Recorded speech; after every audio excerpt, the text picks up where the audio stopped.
Jadi 30 tahun. Nah, demikian anak berencana. Baik, rencana ini keren. Terima kasih Pilih untuk waktunya. Selamat melanjutkan aktivitas Pilih. Baik, terima kasih Pilih. Nah, selanjutnya monggo silakan Bu Nanda ataupun mungkin Pak Asro bisa menjawab.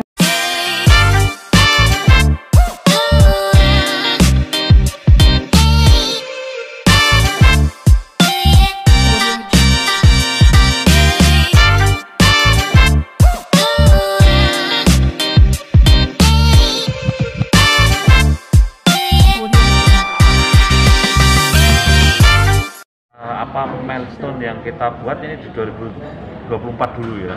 2024 itu harus 14% itu. Nah, kalau 2030 bebas stunting itu luar biasa. Tetapi untuk mencapai milestone yang 14% itu dulu itu sudah harus kita berusaha keras. Tapi tadi sudah saya sampaikan bahwa untuk mencapai angka 14% sesuai dengan anjuran Bapak Presiden itu kita harus kerja keras sekali, dan kerja keras sekali itu kalau menurut saya harus memburu ibu hamil gitu. Dan ibu yang mau hamil, jadi remaja yang mau nikah, ibu hamil harus betul-betul kita kejar gitu, kita dampingi gitu. Karena apa? Karena ke depan dari sekarang sampai tahun 2024 itu yang akan lahir itu 20 juta bayi itu. Setiap tahunnya dari 20 juta itu kira-kira 1,2 juta yang stunting kalau kita biarkan gitu. Sehingga kita harus menurunkan yang 1,2 juta setiap tahun stunting harus jadi separuhnya. Harus jadi separuh. Saya membuat angka hanya boleh 680.000. Kalau sekarang ini masih kita biarkan itu yang stuntingnya 1,2 juta. Tapi dengan intervensi khusus harus turun menjadi separuhnya itu. Itu caranya gitu. Tanpa begitu aduh berat sekali. Nah, yang nikah setiap tahunnya itu ada 2 juta. Dan dari 2 juta itu yang 1,6 juta hamil dan melahirkan di tahun yang bersamaan. Nah, maka kita tangkap itu orang-orang yang mau nikah itu. Saya akan membuat aturan 3 bulan sebelum nikah harus mengisi dulu formulir secara virtual, kemudian dia harus diperiksa dulu berat badan, tinggi badan, status gizinya dulu. Kalau dia tidak memenuhi syarat untuk hamil, kalau menurut saya nikah boleh, tetapi hamil ditunda dulu, sehat dulu. Caranya begitu menurut saya. Nah, ini wajib kalau menurut saya. Jadi kalau dia tidak ngisi itu ya jangan nikah dulu, sorry ya. Jadi mestinya ini kita wajibkan, maka perpres ini kita tunggu keluarnya karena perpres itu juga di situ menuliskan untuk persiapan pernikahan itu. Begitu.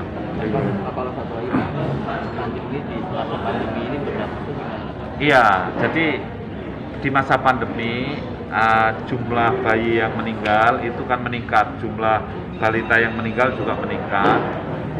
Semua yang meninggal itu didahului sakit, jadi angka kesakitan juga meningkat. Gitu.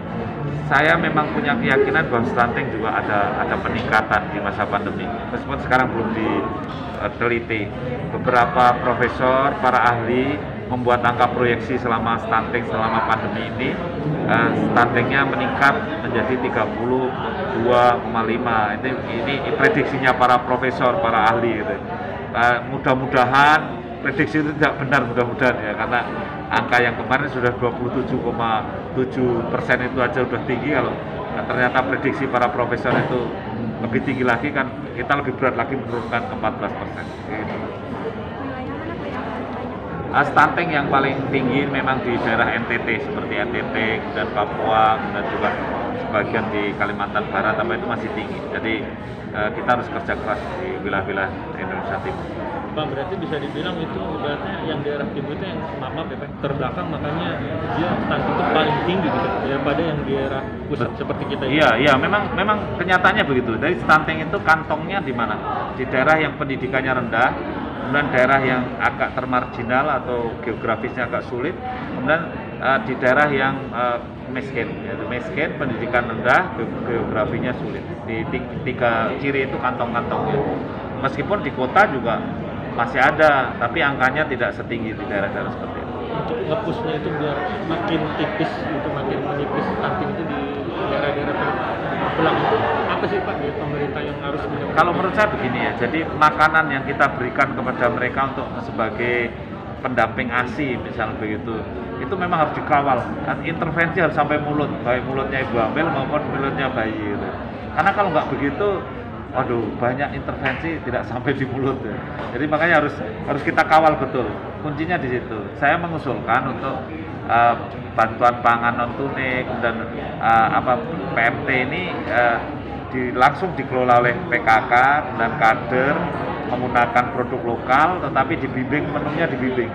Asupan gizinya kita yang ukur kita bimbing, tapi pakai produk lokal supaya padat karya. Ada ikut campur dari WHO Pak, misalnya kita harus gimana kesehatan gizinya harus gimana? Ya, WHO menentukan ukuran-ukuran evaluasi seperti sebetulnya kan stunting itu kan indikator-indikatornya semua kita mengacu kepada WHO karena Indonesia tidak punya ukuran sendiri. Jadi saya kira untuk WHO itu kita pakai patokan untuk evaluasi, semua kita pakai standar WHO. Terima kasih. Berarti ya. sejauh ini penyebab paling besar masih latar belakang finansial ya Pak? Tidak bisa dibilang begitu, tapi yang paling serius itu sekarang separuh lebih dari stunting itu sudah tercipta sejak lahir, ya separuh lebih, ya 22,6% dari yang lahir itu panjangnya tidak sampai 48 cm. Iya, ini sebagai modal dasar stunting. Setelah kita rawat sampai umur 1000 hari, 2 tahun, naik menjadi 37%. Itu tahun 2018-an itu sejarahnya. Nah inilah yang kemudian kita ada kurang pas di dalam merawat kehamilan, ada kurang pas di dalam merawat bayi 1000 hari kehidupan. Nah ini yang kemudian harus kita koreksi. Kalau menurut saya sih, kalau penyebab langsungnya kemiskinan menjadi underlying problem ya. Jadi berkontribusi tapi tidak langsung. Air bersih juga menjadi kontributor yang tidak langsung gitu. Kemiskinan, air bersih, lingkungan yang kumuh itu. Karena orangnya kaya tapi tinggal di lingkungan yang kumuh, makanannya lalatnya banyak sekali gitu.